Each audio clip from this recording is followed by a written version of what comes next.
Juan Kapitulo 6, versikulo 35.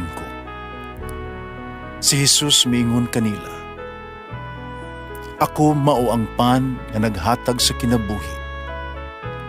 Ang muari kanako dili nagayod gutomon, ug ang mutuo kanako dili nagayod uhawon."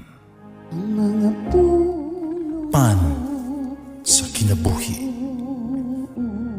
maglikon unta sa mong pagtuo ug gagaka kami sa pagtuman sa imong mahal nga kasuguan.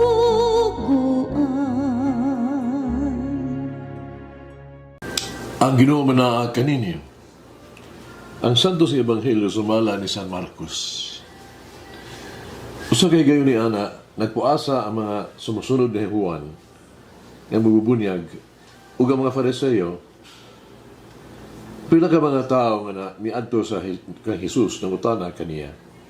Kanang nagpuasa man ang mga tinun-an ni Juan magbubunyag ug mga Fariseo, apan ang imuha wala. Mitubag si Jesus. Nagpuasa ba di ay ang dinapit sa kumbira sa kasal, samtang ang pamanhon uban pa kanila? Dili gayon. Apan kung kuhaon na ang pamanhonon, anak pa sila magpuasa. Wala mo gamit og bag-ong panapton aron itapat sa gisi nga panapton. Kay kung buhaton niya kini, ang bag-ong panapton magagisi sa daang biste. Malabi pa kadako ang gisi. Walay magsulod og bag-ong bino diha sa daang sudanan nga panit. Tugay ang bag-ong bino magagisi sa daang sudanan. Unya madaot ang sudanan, mausik ang bino. Busa kinahanglang bag-ong panit ang gamiton alang sa bag-ong bino. Ang Ebanghelyo sa Ginoo. Pasalamati ang Ginoo kay siya maayo, ang iyang gugma mulungtad hangtod sa kahangturan.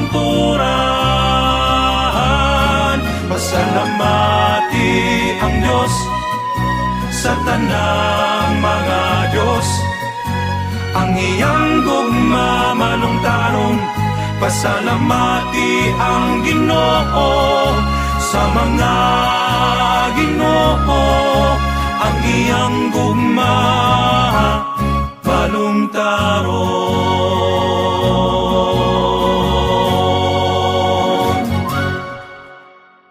Ebanghelyo karong adlaw, nagpadayag ka nato sa duhang importante gabutang bahin kang Jesus. Una si Jesus mo atong kalipay. Atong kalipay sa Jesus lamang. Ang pagkiguban kay Jesus may usa kay gayon na kita kanunang magmalipayon. Ang pagsinati kay Jesus pagkahibalo sa tinuod na kahulugan sa kalipay.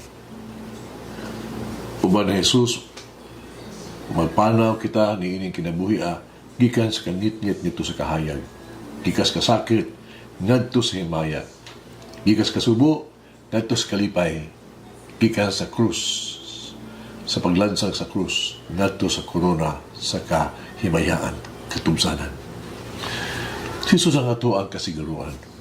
Jesus mao ang ato ang tinuod umalungtaron nga kalipay. Kini nagpatinaw sa gitubag ni Jesus sa mga Fariseo samtang siya miingon ngadto kanila. Magkahimo ba ay magpuasa mga dinapit sa kasal samtang ang pamanhonon uban pa kanila? Kung naa ka nato si Jesus sa ato ang kinabuhi, unsa may atong kahadlukan? Unsa pa ang atong gusto sa kinabuhi?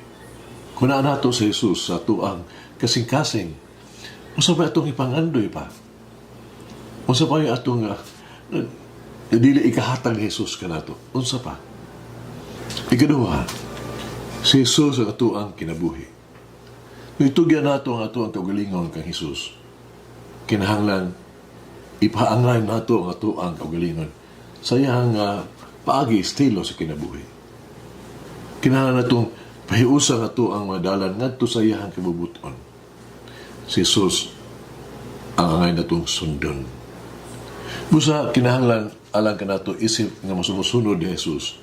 Nga atong biyaan ang tanang natong karaan mga pamaagi. Biyaan nato ang daan mga batasan. Isalikoy ato ang mga daan kahakog ug mga pamatasan. Dili ato ang tugutan sa Jesus nga magdumala ka nato. Atong himuon sa Jesus nga magbando sa atong kinabuhi ug maghari sa ato ang mga kasing-kasing.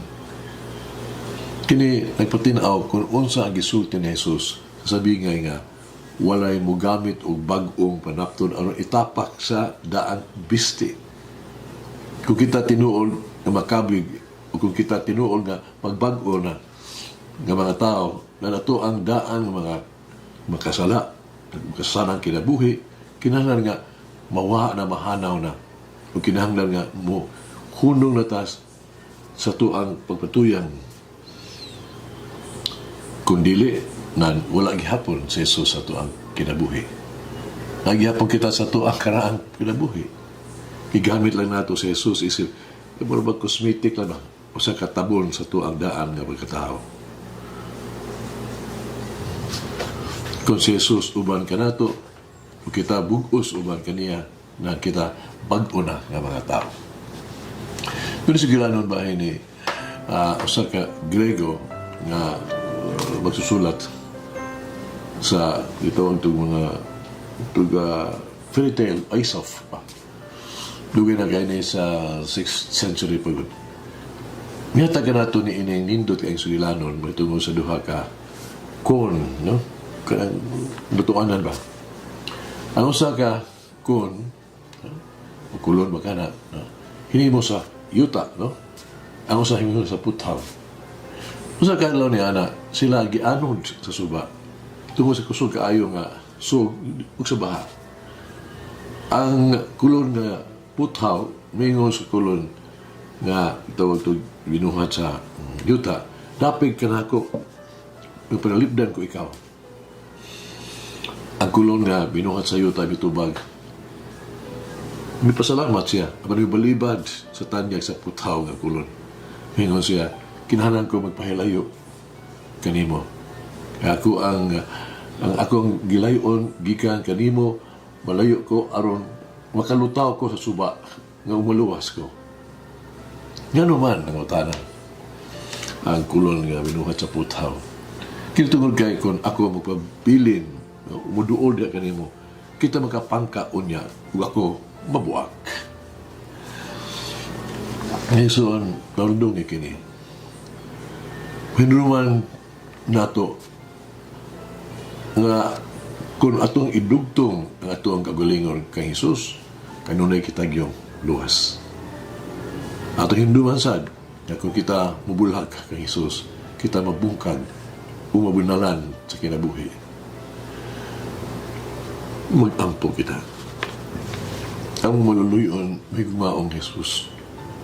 Kami misaad uban sa pausanon, may rusulon na kasing-kasing na kami magalakaw na sa imong dalan, sumala sa imong kibubuton. Kami misaad uban sa imong paggiya, amo ang wagtangon ng mga dalan, ng mga batasan, ng negatibo kaayo, mga kinaiya, nga makasala o puno sa bisyo. Kami ubulagikan sa makaulaw ng relasyon, makadaot nga pagkiglabot. Karon may balag na kami kanimo. Isapit na namo ko karon sa pag-umol, pag-iya ka namo, aron kami makasunod kanimo. Makatuman sa imong kabubuton, magpuyo sa imong dalan. Amen. Mo Mary, may your fiat, sa pagtando sa Ginoo, fiat to God, will be always on our lips, in our hearts. Mulangin ang Diyos magagahong sa tanan, Amahan, Anak, Espiritu Santo. Amen.